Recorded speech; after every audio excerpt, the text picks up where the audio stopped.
नमस्कार दोस्तों, स्वागत है आप सभी का आज के वीडियो लेक्चर में। दोस्तों, आज के वीडियो लेक्चर में हम लोग देखेंगे क्लास 12th बिहार बोर्ड का जो हिंदी पुस्तक है, उस हिंदी पुस्तक का काव्य खंड और काव्य खंड का पहला पाठ करबक का बेहतरीन सारांश।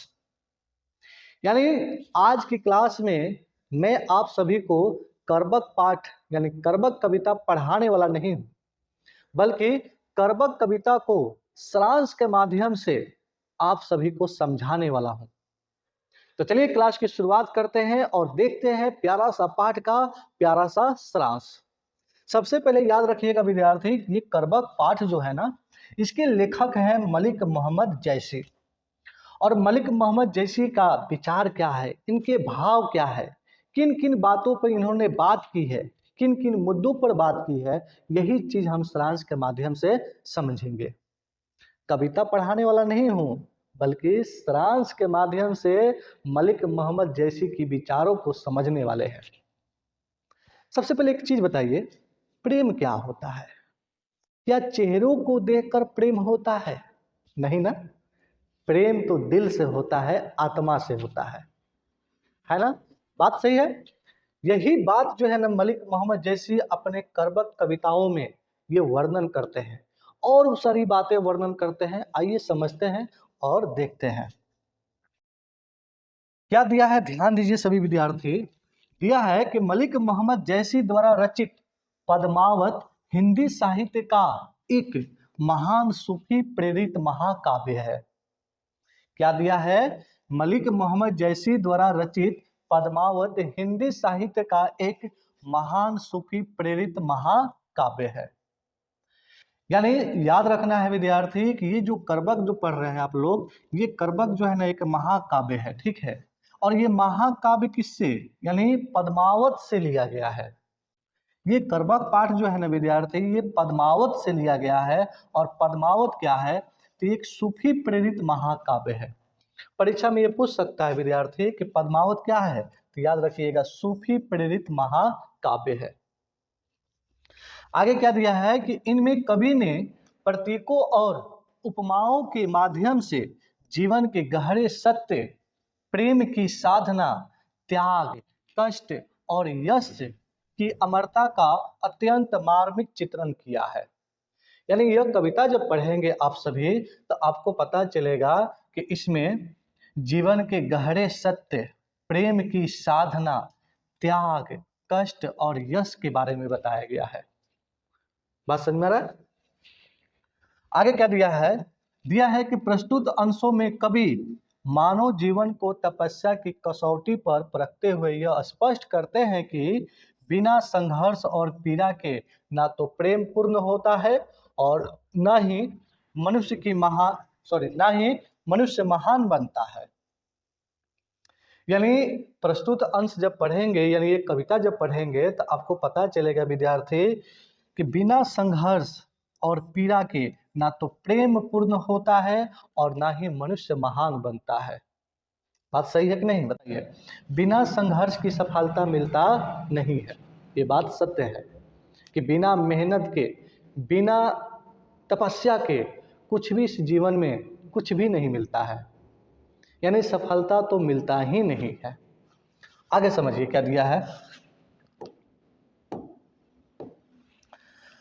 आगे दिया है कि कवि कहते हैं कि जैसे सुमेरु पर्वत, देखिए पर्वत का नाम दिया हुआ है सुमेरु पर्वत, त्रिशूल से टूटे बिना सोने का नहीं हो सकता, और जैसे कांचा सोना अग्नि में गलने के बाद ही शुद्ध बनता है, उसी प्रकार मनुष्य भी जीवन की कठिन परीक्षाओं से गुजर कर ही श्रेष्ठता प्राप्त करता है।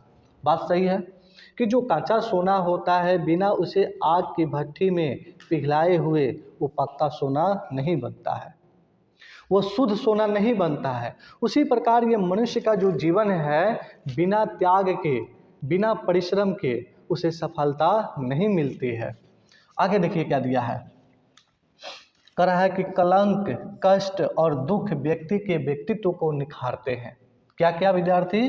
दिया है कलंक, कष्ट और दुख व्यक्ति के व्यक्तित्व को निखारते हैं तथा उसे आंतरिक रूप से मजबूत बनाते हैं। कह रहा है कि प्रेम के संदर्भ में कवि बताते हैं कि सच्चा प्रेम केवल बाहरी सौंदर्य का आकर्षण नहीं है। जो सच्चा प्रेम होता है वो बाहरी क्या बता रहा है, सौंदर्य का आकर्षण नहीं है, बल्कि वह निर्मल दृष्टि, शुद्ध भाव और आत्मिक समर्पण का नाम है। मैंने पहले ही बोला था ना विद्यार्थी कि प्रेम वो होता है जो बिन चेहरों को देखकर आत्मा या दिल से हो जाए। बात समझ में आ रहा है ना। तो वही विद्यार्थी इस कविता में कवि ये बताते हैं ना कि सच्चा प्रेम जो है केवल बाहरी सौंदर्य का आकर्षण नहीं है, बल्कि वह निर्मल दृष्टि, शुद्ध भाव और आत्मिक समर्पण का नाम है। आगे देखिए, कह रहा है कि प्रेम इतना प्रभावशाली होता है कि बड़े बड़े रूपवान और शक्तिशाली व्यक्ति भी उसके आगे नतमस्तक हो जाते हैं।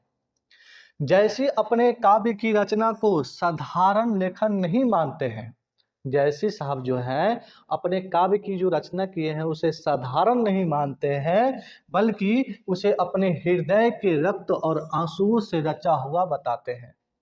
अपनी रचनाओं को क्या बताते हैं, हृदय के रक्त और आंसुओं से रचा हुआ बताते हैं।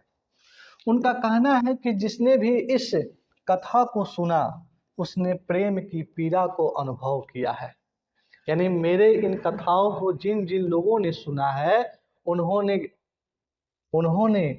प्रेम की पीड़ा को अनुभव किया है। इससे स्पष्ट होता है कि पद्मावत केवल एक कथा नहीं, बल्कि प्रेम की तपस्या और आत्मिक अनुभूति का जीवंत दस्तावेज है। आगे क्या दिया है, कवि संसार की नश्वरता पर भी गहरा प्रकाश डालते हैं। वे कहते हैं कि आज ना तो रत्नसेन जीवित हैं, ना पद्मावती, ना अलाउद्दीन और ना ही अन्य पात्र। यानी वे बताते हैं कि आज के समय ना रत्नसेन जीवित है, ना पद्मावती, ना अलाउद्दीन और ना ही कोई अन्य पात्र, परंतु उनकी कहानी आज भी जीवित है। यानी जो लोग जो है ना इस संसार में आते हैं, जो अच्छा कृति करते हैं, जो अच्छा कार्य करके चले जाते हैं, तो वो तो चले जाते हैं, उनका शरीर जो है इस संसार छोड़कर चला जाता है, लेकिन उनका यश जो है सदा सदा के लिए अमर हो जाता है। यही बात बताना चाहते हैं। आगे देखिए, इससे कवि यह सिद्ध करते हैं कि शरीर नश्वर है, किंतु कर्म और यश अमर होते हैं। शरीर भले ही नश्वर है, एक न एक दिन इस शरीर जो है, इस शरीर से आत्मा अलग हो जाएंगे, शरीर जो है ना इस मिट्टी में मिल जाएगा, लेकिन हमारा जो कर्म है, हमारा जो यश जो है ना, ये हमेशा हमेशा के लिए याद किए जाएंगे, वही अमर है। कह रहा है कि जैसे फूल के नष्ट हो जाने पर भी उसकी सुगंध बनी रहती है, वैसे ही महान व्यक्तियों की कीर्ति मृत्यु के बाद भी संसार में फैली रहती है। अंत में कवि यह स्पष्ट करते हैं कि यश कोई वस्तु नहीं है जिसे खरीदा या बेचा जा सके। चलिए आगे क्या दिया है, सच्ची कीर्ति प्रेम, त्याग और सत्कर्मों से प्राप्त होती है। सच्ची कृति जो है ना, सच्ची कृतिमान जो होता है ना, वो किससे मिलता है, तो प्रेम, त्याग और सत्कर्मों से प्राप्त होती है। जो पाठक इस प्रेम कथा को पढ़ेगा वह कवि को भी स्मरण करेगा। यानी जो भी इस कथा को पढ़ेगा विद्यार्थी, वो कवि को भी याद करेगा। यही कवि की सबसे बड़ी कामना और सफलता है। इस प्रकार पद्मावत का यह अंश जीवन संघर्ष, प्रेम की साधना, त्याग और अमर यश का अत्यंत प्रभावशाली और प्रेरणादायक संदेश देता है, जो आज भी उतना ही सार्थक है जितना रचना के समय था। चलिए, तो ये रहा विद्यार्थी मलिक मोहम्मद जैसी के कविता का सारांश। कैसा लगा वीडियो कमेंट बॉक्स में ज़रूर बताइएगा, और इस सारांश को अपने अपने कॉपी में लिख लीजिएगा, या समय मिले तो इस वीडियो को 2-3 दफ़ा ज़रूर देख लीजिएगा, ताकि परीक्षा में अगर इस पाठ का सारांश लिखने के लिए पूछ दिया जाए तो आप बिल्कुल आसान भाषा में लिख सकें। ये मेरी उम्मीद रहेगी आप सभी से। बाकी और सब बढ़िया है, ठीक ठाक, तो इस चैनल को सब्सक्राइब करके जरूर जाइएगा। फिर मिलेंगे नए वीडियो के साथ, तब तक के लिए प्यार भरा नमस्कार। जय हिंद।